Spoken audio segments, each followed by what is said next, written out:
پاکستان په افغانستان کې د عملیاتو ګواښ کړی. طالبانو او عمران خان غبرګون ښودلی. سلام قدرمن لیدونکو، ستړي مشئ زموږ یوټیوب چینل ته ښه راغلاست. د پاکستان پخواني صدر اعظم عمران خان او په افغانستان کې د طالبانو حکومت د پاکستاني مقاماتو هغو څرګندونو ته سخت غبرګون ښودلی دی چې ویلي دي د پاکستان په ترهګرۍ کې افغان اتباع لاس لري او ګواښ یې کړی دی چې اسلام آباد کولی شي د افغانستان په خاوره کې عملیات وکړي. د پاکستان د بهرنیو چارو وزیر بلاول بوټو زرداري وړمه ورځ په اسلام آباد کې یوې غونډې ته د وینا پر مهال ګواښ وکړ چې که د افغانستان له خاورې څخه د پاکستان پر ضد کیدونکو ترهګرزو بریدونو مخه ونه نیول شي، نو پاکستان بیا دا اختیار لري چې په ترهګرو پسې افغانستان ته ننوځي. د چهارشنبې په ورځ د اګست په 2 په خپله یوه ویډیو کې عمران خان د زرداري دا څرګندونې له سیاسي پوهې بهر وبللې او هغه ته یې وریاده کړه چې افغانستان خپل تاریخ لري. د زرداري څرګندونو ته په غبرګون کې عمران خان ویلي څوک که لږ هم پوهه ولري پوهیږي چې د دې سیمې خپل تاریخ دی.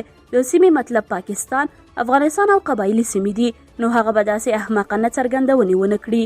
د یکشنبې په ورځ د پاکستان په باجوړ ښار کې په یوه ځانمرګي برید کې د 54 کسانو له وژل کېدو او د 200 نورو له زخمي کېدو وروسته د پاکستان صدر اعظم شهباز شریف تور پورې کړ چې افغان اتباع په پاکستان کې په ځانمرګو بریدونو کې لاس لري. ښاغلي شریف د باجوړ د ځانمرګي برید له قربانیانو سره د لیدلو پر مهال په افغانستان کې د طالبانو له حکومت څخه وغوښتل چې د پاکستان خاورې ته د سخت دریځو د ورتګ د مخنیوي لپاره نور اقدامات هم وکړي.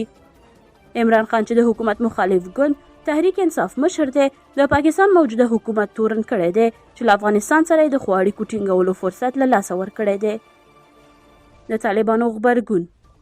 د طالبانو مقاماتو په وار ټینګار کړی چې چاته اجازه نه ورکوي چې د افغانستان له خاورې څخه نورو هیوادونو ته خطر پیښ کړي. د طالبانو د حکومت ویان ذبیح الله مجاهد د پاکستاني مقاماتو وروستي تورونه بې اساسه بللي دي. مجاهد په ایکس ټویټر کې په خپور کړي یو بیان کې زیاته کړې ده اسلامي امارات هیڅ چاته اجازه نه ورکوي چې د افغانستان خاوره د بل هیواد پر ضد وکاروي. که کومه اندېښنه وي د اسلامي امارات له مسؤلینو سره دې مخامخ شریکه کړي، نه دا چې په رسنیو کې بې بنسټه ادعاوې وکړي او د خلکو ذهنونه مغشوش کړي.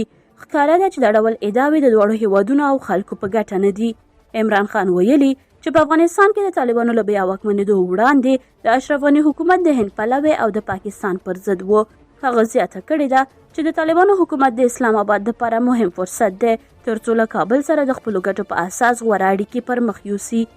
د عمران خان په خبره د افغانستان دننه د ترهګرو خلاف د عملیاتو کولو په اړه د بلاول بوټو زرداري ګواښونه په پاکستان کې د ترهګرۍ ستونزه نه هواروي، بلکې له امله د کابل او اسلام آباد اړیکې نورې هم خړې پړې کیږي. د بلاول بوټو زرداري او عمران خان دا څرګندونې په داسې حال کې شوي دي چې په پاکستان کې د ترهګرۍ په وروستیو بریدونو کې د سلګونو امنیتي کسانو ترڅنګ عامو وګړو ته هم مرګ ژوبله اوښتې ده. دا وه زموږ چمتو شوې ویډیو. تر بیا ښه وخت، ښې چارې.